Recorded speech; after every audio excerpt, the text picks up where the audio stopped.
खबर शामिल क्यों पिया नोश़रो फीरोज का। नोश़रो फीरोज जे गवर्नमेंट मदरसा हाई सैकेंडरी स्कूल जो कदीमी प्ले ग्राउंड जेको तबाही जे किनारे ते चढ़ी वियो आहे। ग्राउंड जे स्टेडियम जी हालत तमाम खराब थी चुकी है। शहर जो गंदो पानी ग्राउंड अंदर दाखिल थी चुको है। वधीक तफसील मालूम करण लाइ असां सां लाइन ते मौजूद है नोश़रो फीरोज मां फरहान अली खान लाशारी। जी फरहान, छा तफसील आहिनि, आगाह कजो। ग्राउंड में एक स्टेडियम पिण कुछ साल पहिरियां ठाहिरायो वियो, पर इंतज़ामिया जी नाअहली सबबि इहो स्टेडियम हाणे रहंदो पियो वञे। जीअं त हीउ जेको ग्राउंड आहे जिथे असां मौजूदु आहियूं, इहो हाई स्कूल जो हिकु कदीमी ग्राउंड आहे जंहिंमें हिकु स्टेडियम करोड़ रुपया ख़र्च करे ठाहिरायो वियो हुयो।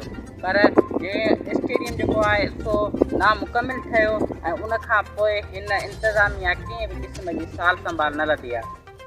उनखां पोइ अॼुकल्ह हिन ग्राउंड में जेको आहे गटरनि जो पाणी छॾियो पियो वञे, जंहिं सबबि ग्राउंड में तमामु घणी धप ऐं उनखां अलावा केतिरा ई क़िस्म जा मच्छर पैदा थी चुका आहिनि। उनखां पोइ इन पाणी लगातार पाणी जी सबबि हिन ग्राउंड में जेको स्टेडियम, उहो स्टेडियम जंहिंमें मुख़्तलिफ़ शहरनि वेझड़नि शहरनि मां ॿार ऐं वॾा ॾिसणु ईंदा हुया, तस्वीरूं कढंदा हुया, अॼु उन स्टेडियम खे केरु ॾिसण लाइ तयारु कोन्हे, छो त उनजी ख़ूबसूरती, उनजी कशिश सॼी ख़तमु थींदी पई वञे।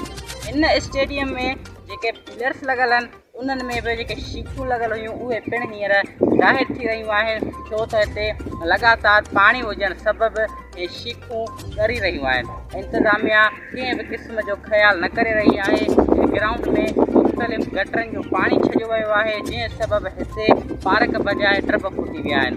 उनखां अलावा हिन ग्राउंड में केतिरा ई जीत पिणु मौजूदु थी चुका आहिनि। ग्राउंड जी कंहिं बि क़िस्म जी लेवल न कई वई आहे, न ग्राउंड में कंहिं क़िस्म जो वण आहे, न कंहिं क़िस्म जी पार्क आहे।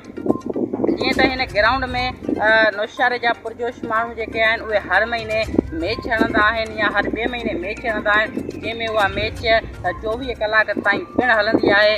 जेका मैच शाम खां शुरू थींदी आहे, सॼी राति हलंदी आहे।